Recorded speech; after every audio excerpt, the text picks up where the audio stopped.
Have you ever noticed how kids talk? Children tend to rely a lot on be verbs during the early stages of language learning, so they'll say things like, I'm hungry, mommy is kind, daddy is mean, you're pretty. Now, why does this happen? Well, kids begin with simple language patterns, and be verbs, verbs like am, is, and are some of the easiest and most commonly used verbs in English. They are simple and help form basic sentences. But what about adults learning English as a second or foreign language? Well, it turns out they are not that different. If you are at an A2 or B1 level, you probably use a lot of be verbs. You might be saying things like, she is happy, they are tired, it was a long day. These sentences help express basic ideas, but there's a catch. You see, relying too much on be verbs limits how we write or speak. If we want to move to more advanced levels like C1 or C2, especially in writing, we need to make an effort to stop relying so much on be verbs. Now, you might be asking, how do we do this? One method I really like is practicing using inanimate subject sentences. Inanimate means not alive, and in grammar, inanimate subjects are things that aren't alive and can't act on their own, like table, book, or idea. So instead of saying, we were forced to cancel our plans yesterday because of the weather, we could say, yesterday's weather ruined our plans.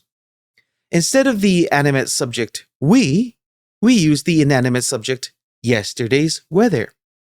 Here's another example. Instead of she is a teacher who inspires lots of students with her teaching, you could say her teaching inspires lots of students. By switching to inanimate subjects like weather, teaching, we can make our sentences more advanced, breaking away from repetitive be verb usage. It gives us the opportunity to use verbs we would otherwise not have used. To speak more advanced English or write it, we should practice making sentences with inanimate subjects. This makes our sentences more active and interesting. But did you also notice it can make the sentences more concise? For example, instead of saying, because of the storm, 22 people lost their lives, you could say, the storm claimed 22 lives. Notice how the sentence becomes simpler and more concise?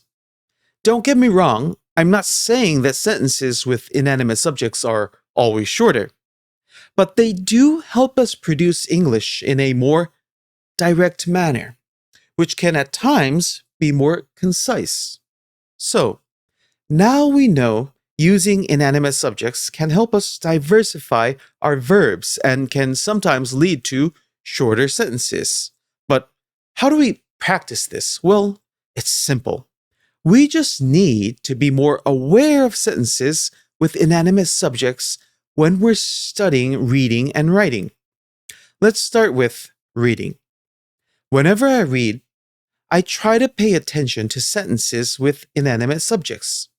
Just because I can understand a sentence when reading, it doesn't mean I can produce it.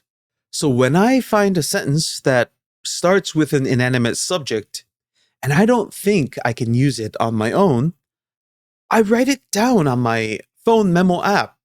Then I read it over and over until I begin getting comfortable using it. Now let's talk about writing. When I write, I look for be verbs like am, is, are, was, or were in my sentences. Then I try to change them. For example, if I wrote in my diary, the book was interesting, I would try to paraphrase it to, I found the book interesting. But then I could take it a step further by using an inanimate subject. So I might write, the book fascinated me. Here's another example. Let's say I wrote, Everyone fell asleep because the presentation was boring. How can I change that? I could say, the presentation put everyone to sleep. During the early stages of learning English, relying on be verbs is normal. However, to reach an advanced level, we eventually need to break out of this habit. By practicing sentences with inanimate subjects, that is, focusing on what the subject does, we can naturally use fewer be verbs and make our sentences more dynamic and fluent. The more we practice, the more comfortable we become with using a variety of verbs.